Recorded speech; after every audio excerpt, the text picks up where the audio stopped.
up new cars, private school, the works. Then at Thanksgiving, she found out I had $30 million and completely lost it. My aunt screamed, and my dad I learned to be invisible when I was 7. That was the year my sister Madison turned 16 and got a brand new BMW wrapped in a red bow. She squealed and hugged our parents while neighbors gathered to congratulate them. Nobody noticed me in thrift store jeans and hand-me-downs. Madison was the golden child. 9 years older, she attended private school costing more than most people's cars. I went to public school where ceiling tiles leaked and textbooks had 1990s copyright dates. When I asked why, Mom said, Madison needs more stimulation. She's gifted. You're doing just fine. Fine. That word haunted my childhood. Madison was exceptional, brilliant, destined for greatness. I was fine. For her 17th birthday, Madison got Paris. For mine, grocery store cake and $20. I bought myself a used graphing calculator because mine broke. While Madison got tutored in French and violin, I taught myself coding from library books. While she summered at expensive camps, I worked at the grocery store. She went to Yale on my parents' dime. I got into UConn on scholarship. My celebration was Applebee's. Hers was a catered garden party for 50 people. College became my escape. I double majored in computer science and math, worked 2 jobs, built my skills. Junior year, I started freelancing. One client paid me $5,000 for an inventory solution. Within 6 months, I had 12 companies asking for similar systems. I called it chain flow. By graduation, it was real. At 23, home for Easter, I tried telling them about a big contract. That's wonderful, dear. Dad interrupted. Madison, we should rent a tent for your engagement party. I called my business partner from my childhood bedroom, now Madison's gift wrapping station. They don't care. Then stop telling them. She said, build your empire. Let the work speak for itself. At 24, revenue hit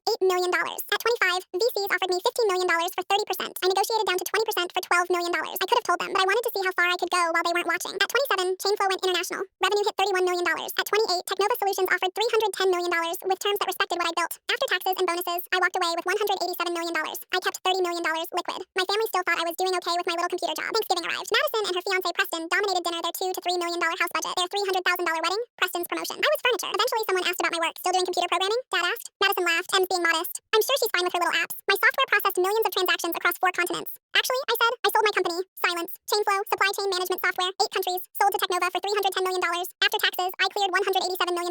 Carol's fork clattered. Did you say million? Madison stammered. That's not possible. You drive a Honda. I also bought a Lexus. And a house in Brookline. $4.2 million waterfront. Paid cash. I showed them my checking account. $30,847,392.16. Carol screamed. Mom grabbed my phone. Why didn't you tell us? Dad asked. Because you never cared. Every time I tried talking about work, you changed the subject to Madison. Every achievement was dismissed. So I stopped trying. Madison slammed the table. You let us think you were struggling. You never thought about me at all. While you got everything handed to you, private school, cars, Yale, money, I worked 80-hour weeks. I taught myself everything. I earned every dollar. Preston was Googling. She's telling the truth. Forbes called her one of the most successful female tech entrepreneurs under 30. Mom was crying. Why would you keep this from us? Name one thing about my life that doesn't involve my job, my best friend, my favorite food, anything showing you've paid attention in the last decade. Silence. Madison shrieked. You waited until my moment to steal it. Every moment has been your moment for 28 years. I didn't plan this, but I'm tired of being invisible. You've always been jealous. I feel sorry for you. Everything was given to you. You've never had to fight for anything or wonder if you could make it alone. Madison lunged across the table. Preston caught her as she screamed. Emma, I think you should leave. Dad said. Yeah, me too. At the door, I turned back. I didn't come to ruin anything. I came because I realized I don't need you to see me anymore. I see myself. 3 days later, their lawyer demanded $5 million for family investment in my upbringing. I told my lawyer, tell them no.